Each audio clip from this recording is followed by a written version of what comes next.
Bem, pessoal, aí no vídeo sobre cuidado com exagero no preenchimento com ácido hialurônico, a Grace Kelly colocou a seguinte dúvida: tenho 40 anos e o bigode chinês começa a me incomodar. Qual sugestão? Bioestimulador ou preenchimento? Bem, a dúvida da Grace é ótima, é uma dúvida extremamente recorrente.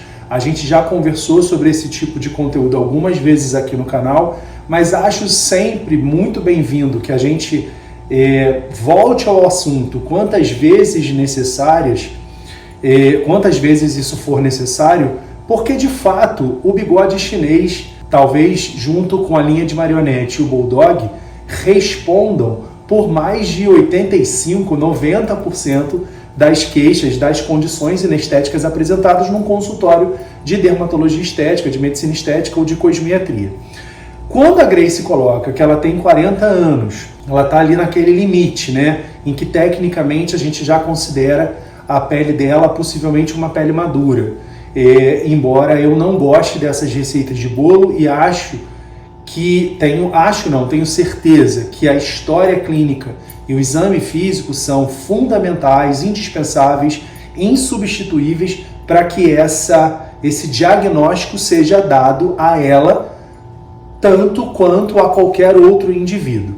Mas mesmo sem conhecê-la, o fato de nós considerarmos uma pessoa que pisa na 5ª década de vida, quer dizer, já fez seus 40 anos, né? E aí, antes que me corrijam, 40, a 5ª década, de 0 a 10 é a primeira, de 11 a 20 é a segunda, de 21 a 30 é a terceira, de 31 a 40 é a quarta, e acima dos 40 a gente já está na 5ª década de vida acumulada, tá bom? Antes que alguém já me alfinete. Nos últimos dias, tão que tão, mas enfim, faz parte desse mundo da internet.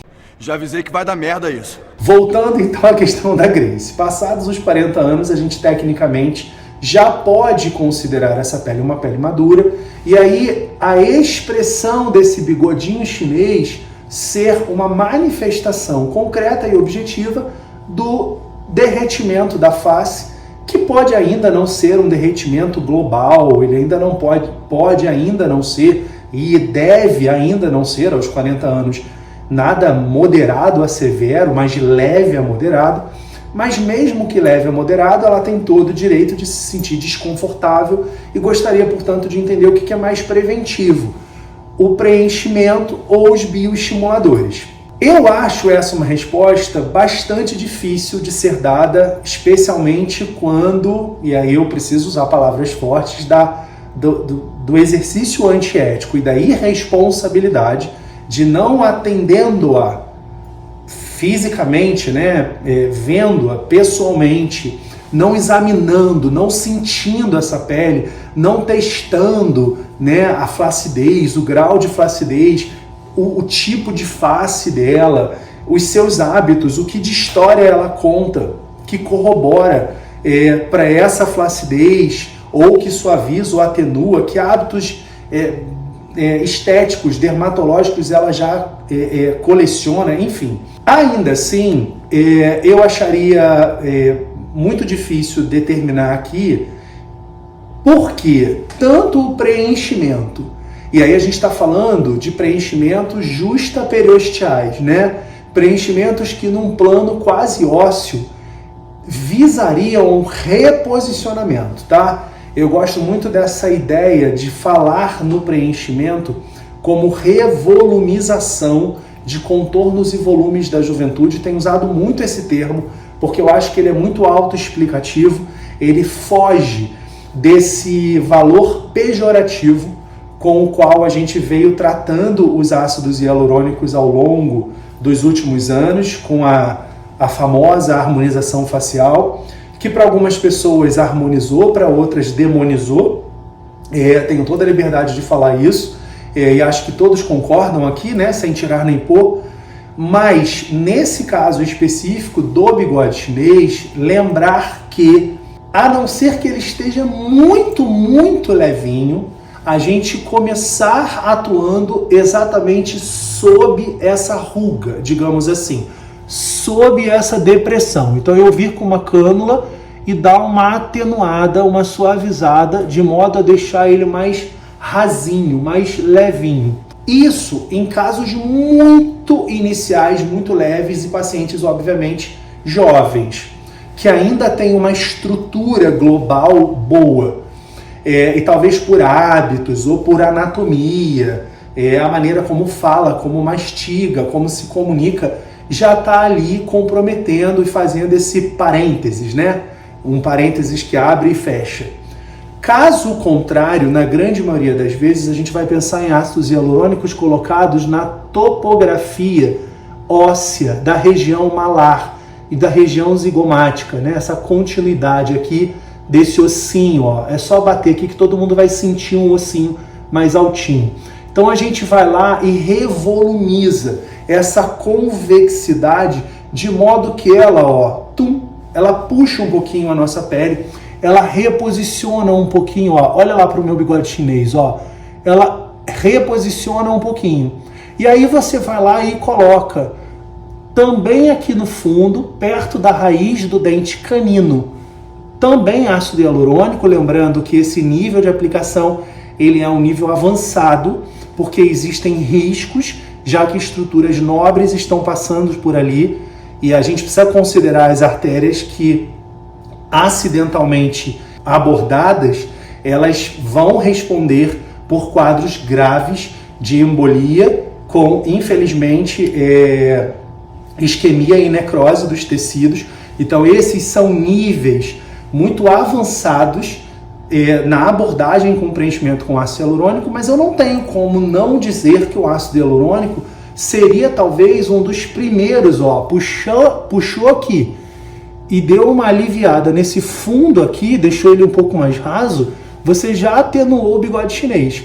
E aí você pode vir com uma microcânula com ácido hialurônicozinho, mas com o objetivo de refinement, né? De embelezamento, de refinamento desse bigodinho chinês para deixá-lo mais atenuado ainda. Mas, quanto aos bioestimuladores, que a Grace muito felizmente pergunta, substituí-los pelo ácido hialurônico de forma alguma, porque a gente vai ficando cada vez mais flácido com o passar dos anos. E estimular colágeno tipo 1 e tipo 3, colágenos responsáveis pela firmeza e a sustentação, faz-se como uma condição fundamental no gerenciamento do envelhecimento. Então eu não diria que ele fosse corrigir o bigode chinês, mas ele vai ajudar a esse ácido hialurônico no momento em que eles, ó, juntos, unidos, eles amplificam a resposta, mantêm, sustentam resultados ao longo do tempo e ainda previnem, né, além de entregar melhor qualidade de pele, que os bioestimuladores fazem muito, previnem outras condições inestéticas que seriam advindas dessa queda, dessa pitose dos tecidos. Então, é difícil responder um ou outro.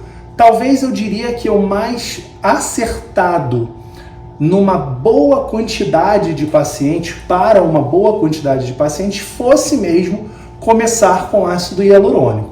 Mas eu não invalidaria bioestimuladores injetáveis de colágeno ou Ultraformer, que é um bioestimulador tecnológico de colágeno, ou fios de PDO, que são bioestimuladores implantados de colágeno. Eu estou tentando criar esses nomes e sobrenomes para ver se as pessoas posicionam melhor o que são os injetáveis, os fios e o ultrassom microfocado. Todos bioestimulam a gente, tá? São formas da gente bioestimular, e essas alternativas precisam ser avaliadas pelo médico ou pelo profissional qualificado, habilitado para, mas eu acho que a gente consegue, com esse apanhadão rápido, responder aí a Grace. Não é uma receita de bolo, mas eu ousaria dizer que se eu tenho um budget curto ou se eu tenho que me dispensar, me entregar a algo visando a um resultado, pelo menos